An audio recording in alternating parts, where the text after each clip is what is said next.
Welcome to MEI Mechanics. We're on the topic Work, Energy and Power 2, Power, and this is video 2.2, Power, Force and Velocity. So just a reminder from the previous video, we said that power can be defined as the work done divided by the time taken, and that's an average power over an extended period of time. However, if we think about what we also know about work done, which is that it is the force which is acting on an object as it moves through the distance in the direction of that force, then we can replace work done by force times distance, and we can think of that then as just the force multiplied by distance divided by the time taken, or more precisely displacement, and over time taken, which of course is the definition of velocity. So this allows us to think about power in a different way. We can think of power as being the force times the velocity. However, just like with work done, we need to be careful. These things need to either be in the same direction as each other, or we're just thinking about a component of the force in the direction of the velocity. So just bear that in mind. But most of the examples that you see, the force will be in that direction anyway. So we can write that in sort of shorthand, I suppose, as P equals FV. Okay, so what might these things be? Well, the sort of typical examples that you'll see in this course are going to involve vehicles, where there's an engine which is supplying power, and in terms of force, the engine is producing what's called a driving force, sometimes called a tractive force. Now, the F might be being used for other things like friction or whatever, so it's more common to use the word D, standing for driving force, in problems like this. So it's usually this driving force D which is the one that you're going to be using here. V is going to be the velocity of the vehicle. Usually we're going to be thinking of that as the velocity at a particular point in time. So at any point in time it will have a velocity V, multiply that by the driving force, and you've got the power which is being supplied at that point in time. It may be in other situations that we think about the maximum velocity of the vehicle, and therefore we'd be thinking about what the maximum power is it might be, possibly. Right, so in terms of the unit, of course, if we have a different way of defining power, that will lead us to possibly another way of thinking about the unit, or a definition in terms of units. So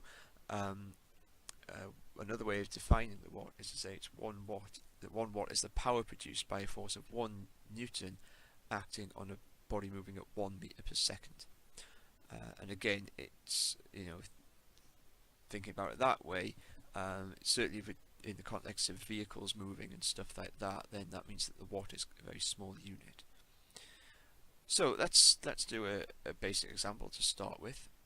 So we want to know the power being supplied by a car's engine when the driving force is 1,000 newtons and the car is moving at a speed of 45 kilometers per hour. We're saying speed here sometimes as opposed to velocity because the driving force is basically always going to be in the direction of the speed. So that distinction is not likely to be important in problems like this. So all we need to do here is multiply the force and the speed together. However, if we want the answer to be in watts or kilowatts, we're going to have to deal with with the units here. So kilometers per hour. So that means it's 45,000 meters in 3,600 seconds. Because remember, 1 hour is 3,600 seconds. So that's going to be the first stage. So in meters per second, the speed is 12.5. So now all we need to do is just remember that the power is equal to the force times the velocity. So that is this driving force D multiplied by that speed v. We know the driving force is 1000 newtons, we're given that in the question. V is 12.5. So that is 12,500 watts. So it's probably better to write that then as 12.5 kilowatts.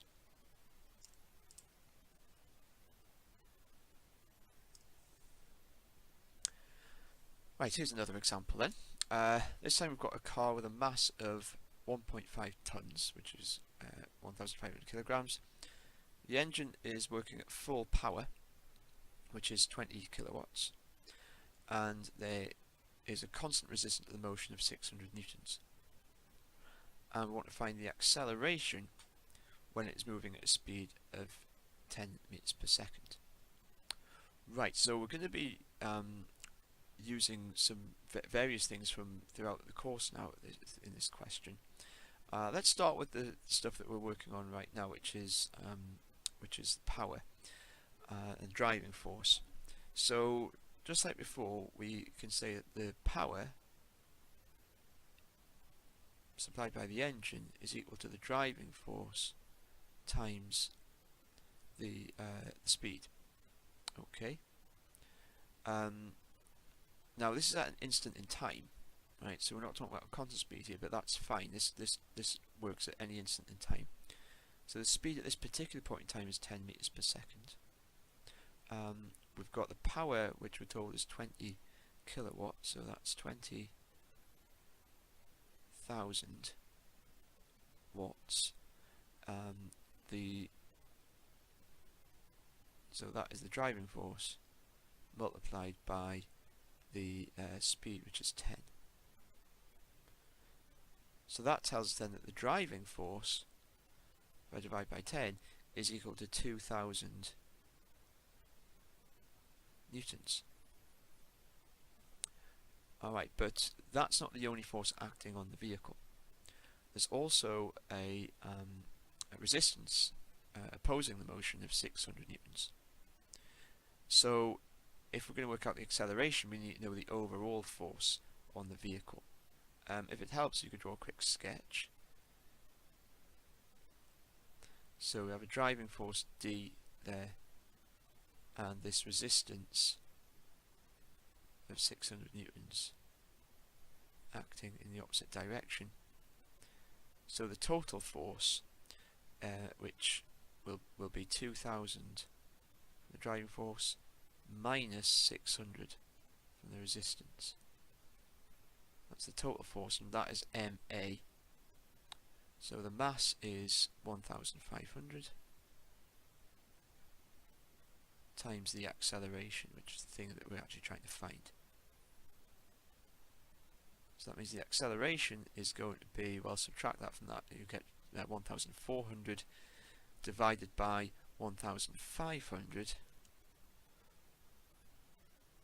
So that is about 0.933 meters per second squared.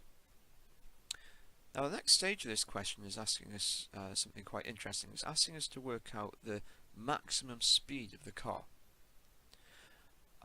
So let's think about how we can work that out. Is there anything that we know that is going to be true at that point? In other words, let's think about what is happening throughout the car's motion. It will be accelerating as long as the driving force exceeds the resistive force. Right, so as long as the driving force is greater than 600 newtons, then things can be accelerating. But when it reaches top speed, it's no longer going to be accelerating. So we know that the acceleration is going to be 0, and therefore the overall force on the vehicle is going to be 0. And that's going to be the key to answering this question. So let's write that down then. So that means when it's at its maximum speed, then that total force is going to be equal to 0, and that's coming from the driving force minus 600 newtons. So clearly then that means that the driving force when it's at its maximum speed must be 600 newtons. Now we also know, just like before, that P is F times V, or D times V in this case, because we call the driving force D. The power is still this 20,000 watts, and that is equal to this driving force, which is 600, multiplied by what is now the top speed. So let's call this V max. So that then tells us straight away that this maximum velocity is 20,000 divided by 600, which is 33.3 meters per second. Now, given that the original question gave us the speed in kilometers per hour, and given that kilometers per hour is a much more common unit for talking about speed of vehicles, it's probably sensible then to convert this back into kilometers per hour. So that means that we're going to multiply by 3,600 and divide by 1,000. So in other words, we're going to multiply by 3.6, and that tells us that this is actually 120 kilometers per hour. Okay, so that concludes video 2.2, power, force and velocity. The next video will be 2.3, motion on inclined planes.